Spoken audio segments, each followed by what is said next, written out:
তো বন্ধুরা কেমন আছো? অনেকদিন পর ব্লগ করছি, তো ব্লগটা এই কারণে করছি, দেখে যাচ্ছি। তো ভাবলাম চলো অনেকদিন ব্লগ করিনি, তো চলো একটু আজকে ব্লগ করা যাক। তো চলো चलो भाई देखो अब मैं क्या करता हूँ।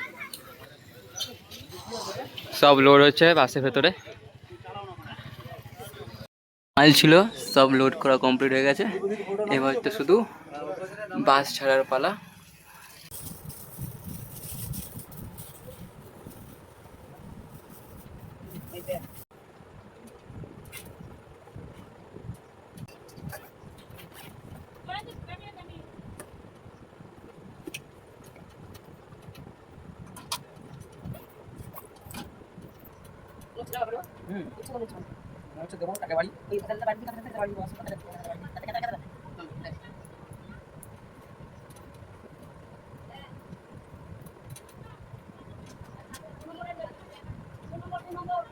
আর রেলগেট তাহলে রেলগেট বলো, রেলগেটের সামনে।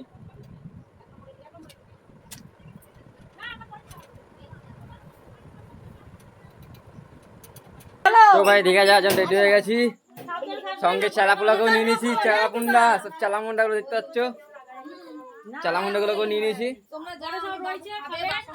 আর এই যে আমার সব বডিগার্ড, এই যে আমার বডিগার্ডকে দেখে দোকানে বডিগার্ডটা পার্টনার, এটা আমার পার্টনার। এই মালকিন, বাসের মালকিন। হ্যাঁ বাড়িতে এখন লক করেছে। এই না গেলে বাস ছাড়তে পারছি না, আমরা বাসের জন্য ওয়েট করছি। এই যাওয়া রেডি করছে না, ছেলে নিয়ে যাবে না মনে হচ্ছে আমাদের। তো বন্ধুরা আমরা বেরিয়ে গেছি, বাসের দিকে যাচ্ছি, ওয়েট করছি আমাদের জন্য। যাই যে এমনি সবাই চলে গেছে, একমাত্র আমরাই বাকি আছি যাওয়ার মতো। আমি একা নয়, আরও আমাদের 2-3 জন আসছে। ওই দেখো লেট করা পার্টি, गजब बेइज्जती है। সব আসছে লেট করে, জন্মে জন্য লেট হয়ে গেছি আমরা সব। দেখো বাস ছাড়া ওয়েট করছে, বাড়ির সামনে সবাই দাঁড়িয়ে আছে, ওয়েট করছে সবাই। মূর্তি কি করছে বসে বসে? তিন মূর্তি এক জায়গায় বসে আছে। ছোলা বিক্রি করবে মনে হচ্ছে বাসে উঠে, মনে হচ্ছে বাসে উঠে ছোলা বিক্রি করবে। ऐसा लगा मेरा मजाक।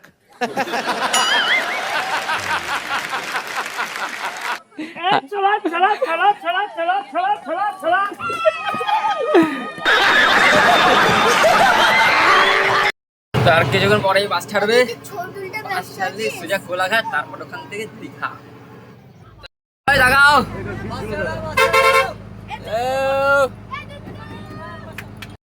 বাস ছেড়ে দিয়েছে।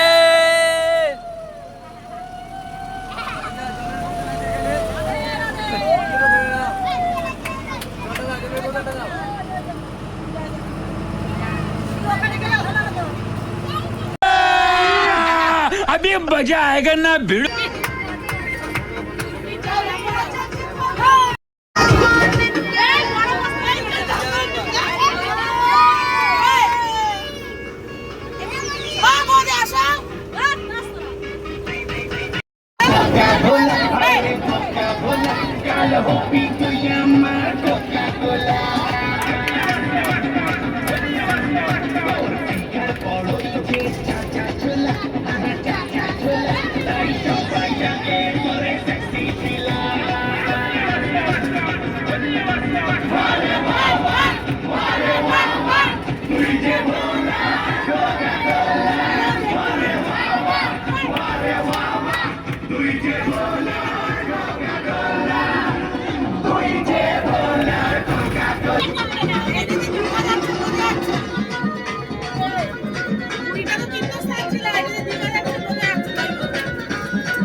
বন্ধুরা এখন এই জায়গায় কোলাঘাট, আর কি জায়গায় দীঘা।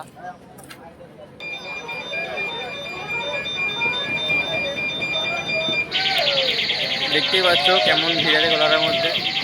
মানে মোটামুটি সব বেশিরভাগ মানুষ এখানে টিফিন করে দীঘা যাওয়ার আগে, তো সবাই জানে। তো আমরাও টিফিন করতে নেমেছি, এখন 10 মিনিটের জন্য রেস্ট নিতে, যে মতো রেস্ট নেবো, চা খাবো।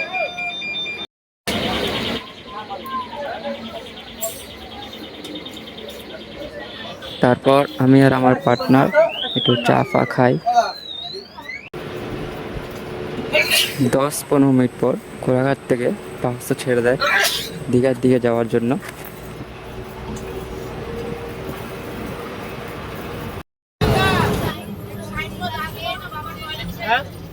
ফাইনালি বন্ধুরা দীঘাতে আমরা এন্ট্রি করি।